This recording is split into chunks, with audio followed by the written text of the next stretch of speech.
సభా విజ్ఞాపన. ఛందస్సు తప్పు చెప్పిన బంధించు నటంచు శాస్త్రవేత్తలు బలుకన్. సందేహింపక చెప్పితి ఛందస్సు నెరుగువాని బంధించునన్నా. తప్పొప్పులు నిందించునన్నా. చందం బెరుగక నావలే ఎందరో చెప్పిరి. చందం బెరుగక నావలే ఎందరో చెప్పిరి. అందులోనే నొకడా బంధించదెన్నాడు. సందేయంబుల ధీర గురునికి వందనంబులు చేసి వ్రాస్తిని.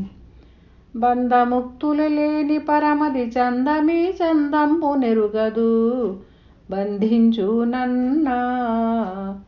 తప్పొప్పులు నిందించునన్నా. జై నిజ గురుభ్యో నమః. మహాద్వైత కేసరి ఎందు సభా విజ్ఞాపనలో ఈరోజు 4వ కందార్థం.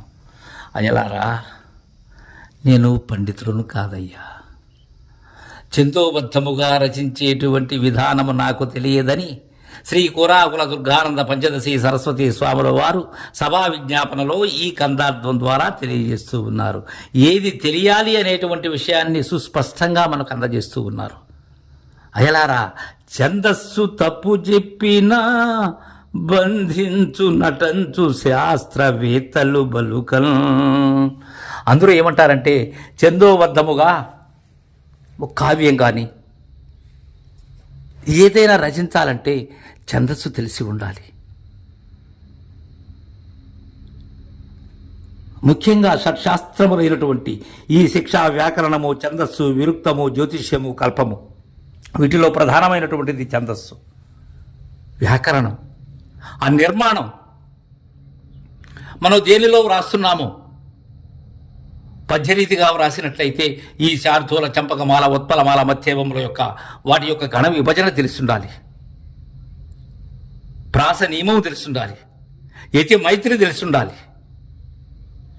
అలానే ఆట వెలది, తేట గీత, లేక ద్విపద, కందార్థము, మిత్ర కందార్థము, అర్ధ కందార్థము, తోహర, ఇలాంటి రచనలకు కావలసినటువంటిది ఏంటి? ఛందస్సు. అది తప్పు చెప్పినట్లయితే, అంటే ఈ పద్య లక్షణాల్ని తెలిపేటువంటి శాస్త్రము ఏదైతే ఉన్నదో ఆ నియమ నిబంధనలను మీరినట్లయితే, యథేచ్ఛగా పద్య నడవడిక ఏదైతే ఉన్నదో అది తెలియకుండా రచించినట్లయితే బంధించును అని అన్నారు శాస్త్రవేత్తలు. అది బంధనమవుతుంది, అది మహాపాపమవుతుంది అని అన్నారు. అయితే శాస్త్రవేత్తలు బలుకల్ సందేహింపక చెప్పితి. నేను భయపడలేదయ్యా ఆ మాటకు, నేను సందేహించలేదు. ఎందుకని? నాకు ఉన్నది మద్గురుదేవుని కరుణ. ఈ చెప్పేటువంటి ఈ పిచ్చిరామయ్య కూడా ఉన్నదేంటి? గురుదేవుని కరుణ. ఇంకేమీ లేదు, వేరే అదనపు అర్హత ఏమీ లేదు. శివరామ దీక్షిత సిద్ధాంత సాంప్రదాయంలో మేరు నగధీరులైనటువంటి పారంపర్యులైనటువంటి వారు మద్గురుదేవులు. కాబట్టి సందేహం ఎందుకు? సందేహింపక చెప్పితి ఛందస్సు నెరుగువాని బంధించు నన్నా. తప్పొప్పులు నిందించు నన్నా. అంటే నేనేమో సందేహించకుండా చెప్పాను. అయితే మిగతా వాళ్ళు ఏమన్నారు? ఛందస్సు నెరుగు వాని బంధించునన్నా. ఎందుకని ఛందస్సు నెరిగేటువంటి వారిని ఎందుకు బంధిస్తుంది అంటే, ఇక్కడ దుర్గానంద పంచదశి స్వాముల వారు సిద్ధాంతకర్త అయినటువంటి శివరామ దీక్షితుల వారి ప్రబోధన చాటుతూ ఉన్నారు. కారణం ఏంటంటే, ఛందస్సుకి మూల కారణం ఎవరు? నేను రచించినటువంటిదే శాస్త్రము, నేను రచించినటువంటిదే వ్యాకరణము, నేను చేసినటువంటిదే ఈ ఛందస్సులోని 26 రకములైనటువంటి ఈ ఉక్త, అత్యుక్త, మధ్య, ప్రతిష్ట, సుప్రతిష్ట, గాయత్రి, ఉష్ణిక్కు, అలానే అనుసుప్పు, బృహతి, పర్కి, త్రిష్టుప్పు, జగత్, అతి జగతి, పక్వరి, అతిశక్వరి, అష్టి, అత్యష్టి, ధృతి, అతిధృతి, కృతి, ప్రకృతి, ఆకృతి, వికృతి, అలానే సంకృతి, అభికృతి, ఇక ఉత్కృతి అనబడేటువంటి 26 లక్షణములతో కూడినటువంటి ఛందస్సునకు కారణమైనటువంటిది ఎవరు? నేను. అలా ఛందస్సును ఎరిగేటువంటిది నేను. నన్ను బంధిస్తుందే కానీ సందేహించక చెప్పినటువంటి నిజగురు పుత్రుని దరికి వస్తుందా? బంధనం రాదు. తప్పొప్పులు నిందించు నన్న, తప్పొప్పులు నిందించేది ఎవరు? నేనే. ఇది తప్పని, ఇది ఒప్పని నిత్యానిత్య వస్తు వివేకాన్ని చేస్తుండబడేటువంటి వారెవరు? నేను. అయితే ఎలారా ఒక్క విషయాన్ని చెప్తానయ్యా. చందం బెరుగక నా వల్లే ఎందరో చెప్పిరి. నాకు మునుపుగా శివరామ దీక్షిత సాంప్రదాయములో పూర్వాచార్యులైనటువంటి మహనీయులు, భాగవత కృష్ణప్రభు దేశికేంద్రులు, ఫిల్కరా లక్ష్మణ ప్రభువులు, శంకర ప్రభువులు, జాలమాంబ, శేషమాంబ, అలానే శ్రీ సచ్చిదానంద వెంకటేశ్వర అవధూత ప్రభుస్వాములు వారు, వీరందరూ చెప్పారయ్యా. ఇంకా ఎందుకు, మా దుర్గానంద పంచదశి స్వాములు వారు చెప్తున్నారు. రాయచూరి రామలింగారాధ్యుల వారి పరంపరలో నిజగురు సార్వభౌములైనటువంటి పండితారాధ్య పండిత శివానందులు, బాలరామ పండితులు, వీరందరూ చెప్పారయ్యా. వారందరూ ఛందస్సుతో చెప్పారు. అయినా సరే వారు చేసినటువంటి విధానం ఏంటి? వారు అందుకున్నటువంటి గురుగోప్యం ఏదైతే ఉన్నదో దానిని వారి శైలిలో వారు రచించి పెట్టారయ్యా. నాకన్నా ముందుగా ఉన్న తరముల వారు. అందుకే చందం బెరుగక నా వల్లే ఎందరో చెప్పిరి, అందులో నేనొకడ బంధించాదెన్నాడు. ఎందరో ముందు చెప్పారు. ఇక్కడ ఒక్క విషయాన్ని తెలుసుకోవాలి. దుర్గానంద పంచదశి స్వాముల వారు సుస్పష్టమైనటువంటి ఛందస్సుతో, భావానుగుణంగా, భావయుక్తమైనటువంటి ఛందస్సుతో మనకు తెలియజేశారు. కృష్ణప్రభువుల వారు కూడా అంటారు చందం బెరుగక పద్యము అనేటువంటి కందార్థంలో.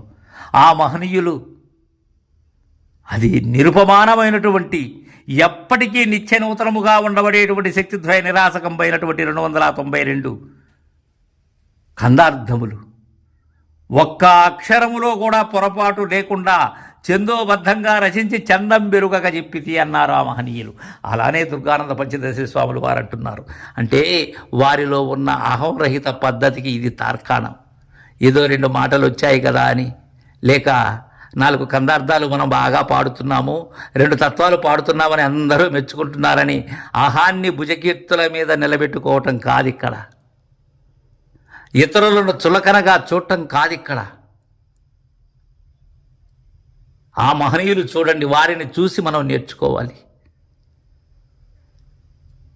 చందం బెరుగక నా వల్లే ఎందరో చెప్పేది, అందులో నేను ఒకడ బంధించదన్నాడు. ఇక్కడ కావలసినటువంటిది గురు నిష్ఠ, గురు శ్రద్ధ, గురు సన్నిధి, గురు వాక్యం, గురు గోప్యం, గురు బోధ మీద ఆ ఆసక్తి, ఇవి కావలసింది. అంతేగాని నేను ఒక 10 కందార్థాలు నేర్చుకునేసాను, చాలా చక్కగా రాగయుక్తంగా పాడుతాను, నాలాగా అసలు తత్వాల్ని ఎవరు పాడలేరు, నాలాగా ఎవరు రచించలేరు అనేటువంటి ఆ అహం జనించినట్లయితే ఈ బోధ పక్వత చెందలేరు. సంధియంబులు తీర గురునికి 100 నంబులు చేసి వ్రాస్తిని. ఎలా రాశారో చెప్తున్నారు. మద్గురుదేవులైన రొంగల సన్నిసార్య ఆ నిర్మలానంద సద్గురు ప్రభు మహనీయులకు వందనములు చేసి వ్రాస్తున్నానయ్యా. వారిని అధిష్ఠింపచేసుకొని నా సంశయంబులు తీరేందుకై గురునికి వందనంబులు చేసి వ్రాస్తున్నానయ్యా. బంధముక్తులు లేని పరమది చందము నెరుగదు. అది అలాంటిది. అది దానికి బంధనము లేదు, ముక్తి లేదు. బంధనం ఉంటే ముక్తి కావాలి, ముక్తి కావాలంటే బంధనంలో ఉండాలి. అవి 2 లేవు. అలాంటిది పరమది, అలాంటి పరిపూర్ణమది. ఆ దాని యొక్క విధానం, ఆ దాని యొక్క చందం, దాని యొక్క సగుణ నిర్గుణాతీతమైనటువంటి నిర్గుణ విధానం ఈ చందంబు నెరుగదు. నేను చేసినటువంటి ఛందస్సు ఏదైతే ఉన్నదో, ఆ చందోబద్ధమైనటువంటి వ్యాకరణ పద్ధతి ఏదైతే ఉన్నదో అది ఎరుగదయ్యా. ఆ చందం, ఏ చందం పరిపూర్ణం నన్ను ఎరుగదు.